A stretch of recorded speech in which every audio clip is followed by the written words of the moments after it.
मोहतरम सामीन, अस्सलामु अलैकुम वरहमतुल्लाहि वबरकातुह। अब हम आपको सुनाते हैं सैयदना अय्यूब अलैहिस्सलाम का किस्सा।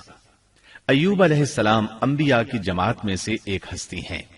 अल्लाह ताला ने सब्र के मामले में बतौर खास इनका तस्करा फरमाया है, लोगों के लिए एक मिसाल और नमूना ठहराया है। आपका नसबनामा यूं है: अय्यूब बिन मौस बिन राज़ेह बिन ईस बिन इसहाक बिन इब्राहिम अलैहिस्सलाम। ये सैयदना इसहाक अलैहिस्सलाम की नस्ल में से हैं। इब्राहिम अलैहिस्सलाम के दो साहिबजादे थे, इस्माइल अलैहिस्सलाम और इसहाक अलैहिस्सलाम।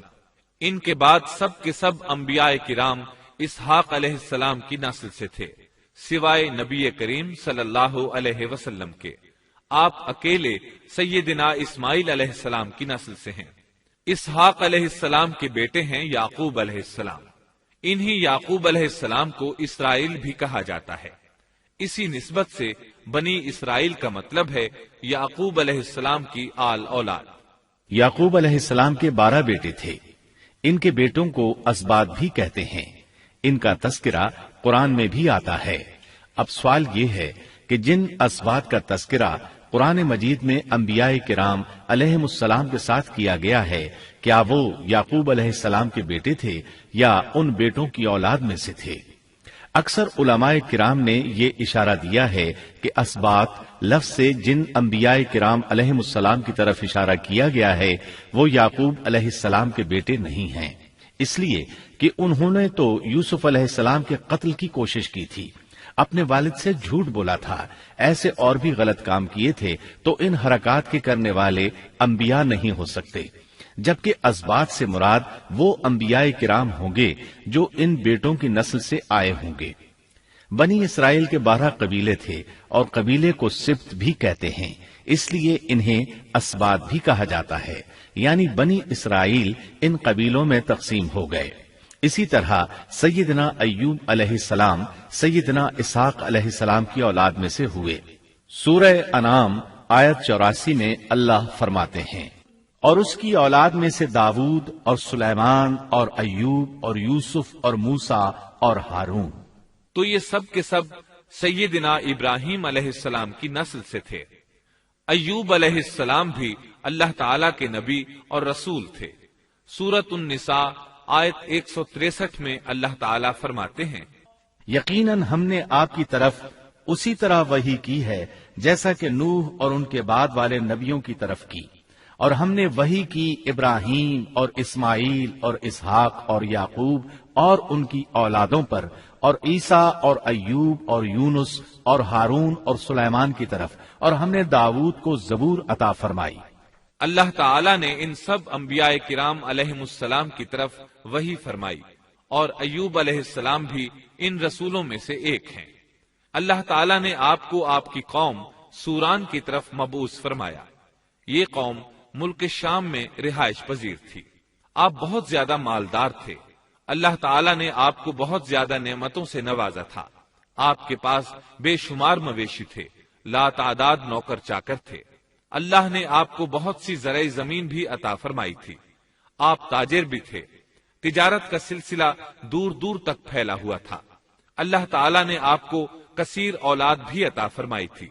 आपके यहाँ 7 बेटे और 7 बेटियां थीं। आप खुद भी सेहतमंद और ताकतवर थे। आपके असहाब की तादाद भी काफी थी। गोया अल्लाह ताला ने आपको गूनागून नेमतों से नवाजा था। आप रूए जमीन पर नेमतों से माला माल शख्स थे। अल्लाह ताला ने आपको आजमाना चाहा ताकि बाद में आने वाले लोगों के लिए आप सब्र की मिसाल बन जाएं। आखिर सब्र का मरहला शुरू हो गया। आपका सब मालो मता हलाक हो गया, यहाँ तक कि आप फकीर हो गए। आपकी जिंदगी ही में आपकी सारी औलाद अल्लाह को प्यारी हो गई। किसी का एक बेटा भी फौत हो जाए तो वो कितना गमगीन होता है, मुतासिर होता है। सैयदना याकूब अलैहिस्सलाम पर गम किस तरह तारी हुआ, यहाँ तक कि आपकी आंखों की बीनाई तक जाती रही। मारे गम के वो घुल गए थे, जबकि उनका कोई बेटा फौत नहीं हुआ था, और इधर 7 बेटे और 7 बेटियां फौत हो गए। यही नहीं, तमाम माल मवेशी हलाक हो गए। मामला इस पर भी खत्म नहीं हुआ, आप शदीद मरज में मुब्तला हो गए। बीमारी इस कदर शदीद थी कि आप चलने फिरने से माजूर हो गए, उठने की सकत न रह गई, यहां तक कि आपका गोश्त गिरने लगा। आपकी आजमाइश इंतहा को पहुंच गई। अब आपके साथी भी आपका साथ छोड़ने लगे। उन्हें खौफ महसूस हुआ कि कहीं उनकी बीमारी इन्हें भी न लग जाए, कहीं ये कोई ऐसी बीमारी न हो जो एक से दूसरे को लगती हो। इस तरह सिवाय दो के सब साथी आपका साथ छोड़ गए, कोई आपके करीब न आता था। जो दो साथी साथ छोड़कर नहीं गए थे वो भी जरा दूर खड़े होकर बात करते थे। आपकी खिदमत के लिए बस आपकी बीवी रह गईं। वो बहुत वफादार बीवी थी। ये ज़ौजा मुहतरमा आपकी खिदमत करती, आपको खिलाती पिलाती, आपको नहलाती। फिर नौबत यहाँ तक पहुंची कि सारा ही माल बिल्कुल खत्म हो गया। अब बीवी साहिबा ने उजरत पर लोगों के घरों में काम करना शुरू किया ताकि कुछ कमा कर लाएं और खामन पर खर्च कर सकें। ये थे अल्लाह के नबी अय्यूब अलैहिस्सलाम। इतनी बड़ी आजमाइश में पूरे उतरे। आजमाइश भी 1-2 माह नहीं, पूरे 12 बरस जारी रही और एक कौल के मुताबिक 18 बरस जारी रही। आप इस दौरान मुजस्समा सब्र बने रहे। आपने कभी किसी से शिकवा तक न किया, यहां तक कि कभी ज़ौजा मोहतरमा से भी शिकवा न किया। साल हा साल इसी हालत पर गुजर गए। एक बार आपकी बीवी ने अर्ज करने की जरा हिम्मत की और कहा, आप अल्लाह के रसूल हैं, अगर अल्लाह के हुजूर दुआ करें तो वो आपकी बीमारी को खत्म फरमा देंगे, आपकी हालत को बदल देंगे। बीवी साहिबा के ये कहने के बावजूद आपने बीमारी के खत्म होने की दुआ न की, न ये कहा या अल्लाह मुझे रिस्क की फरावानी अता फरमा।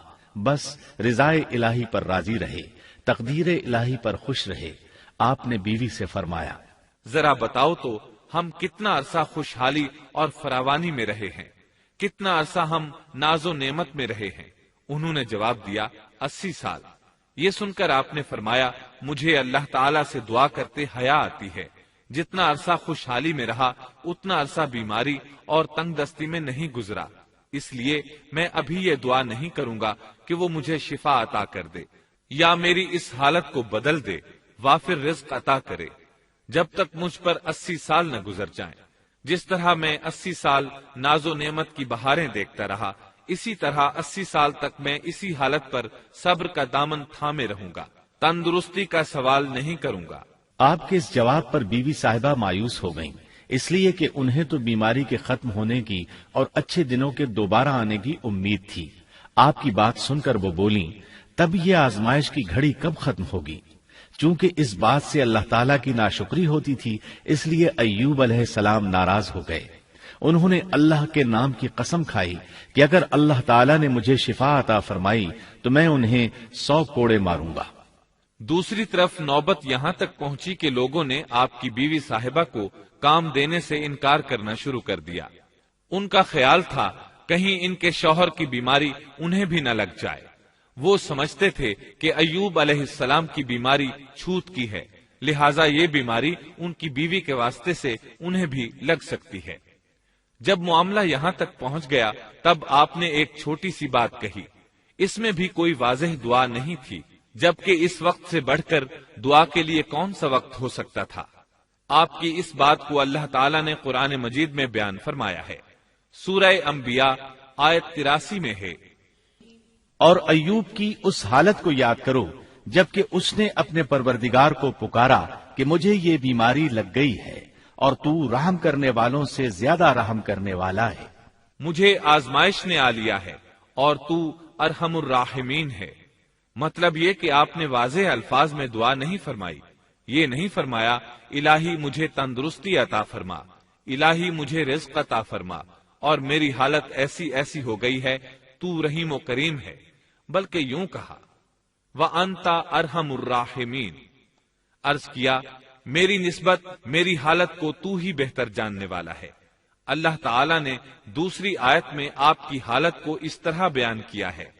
सूरह स्वाद आयत 41 में अल्लाह ताला फरमाते हैं, और हमारे बंदे अय्यूब का भी जिक्र कर, जबकि उसने अपने रब को पुकारा कि मुझे शैतान ने रंज और दुख पहुंचाया है। गोया आपने इस बीमारी और मुसीबत को अल्लाह ताला की तरफ मंसूब नहीं फरमाया, बल्कि अल्लाह ताला को اس سے مبرہ و پاک ٹھہرایا اور اسے شیطان کی طرف منسوب کیا۔ یوں نہیں کہا اللہ تو نے مجھے مصیبت میں ڈال دیا، بلکہ اس کو غیر اللہ یعنی شیطان کی جانب منسوب کیا۔ حدیث میں بھی اسی طرح آتا ہے، والشر ليس إليك، برائی تیری طرف سے نہیں ہے۔ اللہ تعالیٰ نے آپ کی التجا کو اسی لمحے شرف قبولیت سے نوازا۔ کتنے ہی موقع ایسے آئے تھے کہ اس سے قبل بھی آپ دعا کر سکتے تھے اور وہ قبول ہو جاتی، لیکن آپ نے صبر کا دامن تھامے رکھا۔ اسی لیے مدتوں سے ضرب المثل چلی آ رہی ہے صبر ایوب۔ جب آپ نے اپنے پروردگار سے اس انداز میں دعا مانگی تو اللہ تعالیٰ نے ان سے آزمائش ختم کر دی۔ اللہ تعالیٰ سورہ صاد آیت 42 میں فرماتے ہیں، اپنا پاؤں مارو، یہ نہانے اور پینے کے لیے ٹھنڈا پانی ہے۔ جب انہوں نے پاؤں زمین پر مارا تو پانی کا چشمہ جاری ہو گیا۔ علماء کرام کہتے ہیں جب انہوں نے اس پانی سے غسل کیا تو جسم کے بیرونی حصے سے بیماری ختم ہو گئی، اور جو ہی پانی پیا جسم کے اندرونی حصے کی بیماری ختم ہو گئی، اور یہ اللہ عز و جل کا عظیم احسان ہے۔ پھر سے بالکل تندرست بن گئے، ان کی صحت و توانائی لوٹ آئی، ایسے صحت مند ہو گئے جیسے پہلے کبھی ہوا کرتے تھے۔ ان کی زوجہ محترمہ باہر سے گھر آئیں تو بالکل نہ پہچان سکیں۔ ان سے پوچھنے لگیں، کیا آپ نے اللہ کے نبی میرے خاوند یعنی مرض میں مبتلا شخص کو دیکھا ہے؟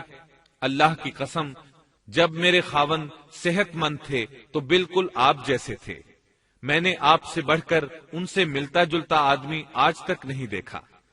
اس پر ایوب علیہ السلام بولے، کیا تم نے مجھے پہچانا نہیں؟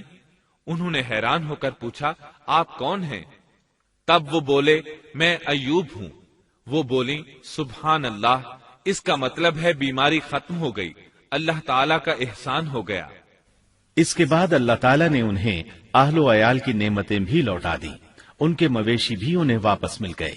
سیدنا ابن عباس رضی اللہ عنہما فرماتے ہیں، اللہ تعالیٰ نے صرف انہیں ہی اپنے فضل و کرم سے نہیں نوازا بلکہ ان کے ساتھ ان کی اہلیہ کو بھی اپنے خاص فضل و کرم سے نوازا، اس لیے کہ انہوں نے بھی اس عظیم آزمائش میں صبر کیا تھا، عظیم صبر کا مظاہرہ کیا تھا۔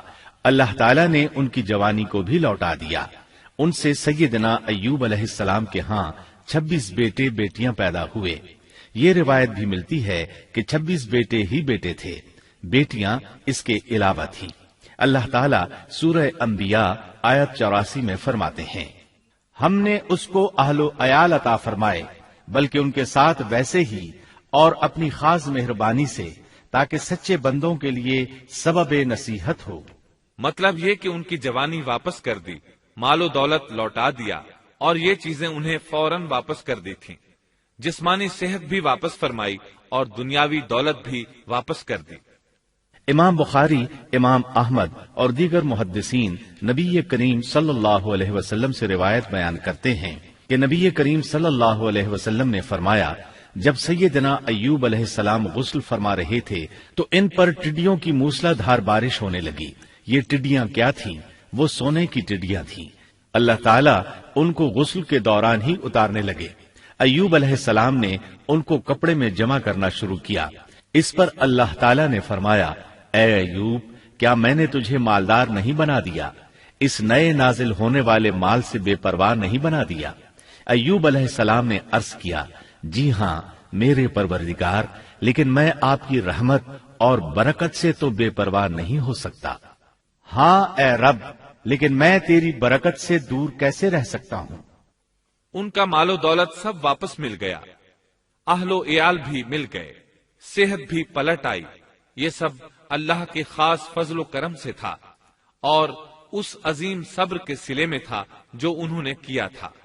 اللہ تعالیٰ نے ان کی اہلیہ محترمہ پر بھی نرمی فرمائی، جیسا کہ سورہ صاد آیت 44 میں فرماتے ہیں، اور اپنے ہاتھ میں تنکوں کی ایک جھاڑو پکڑو۔ بالکل باریک تنکوں کی ایک جھاڑو لو، اس میں 100 تنکے ہوں، ان کو اکٹھا کر لو۔ اس کے بعد فرمایا، جھاڑو سے اسے مار اور قسم کے خلاف نہ کر۔ مطلب یہ کہ ایوب علیہ السلام نے اپنی بیوی کو 100 کوڑے مارنے کی قسم کھائی تھی۔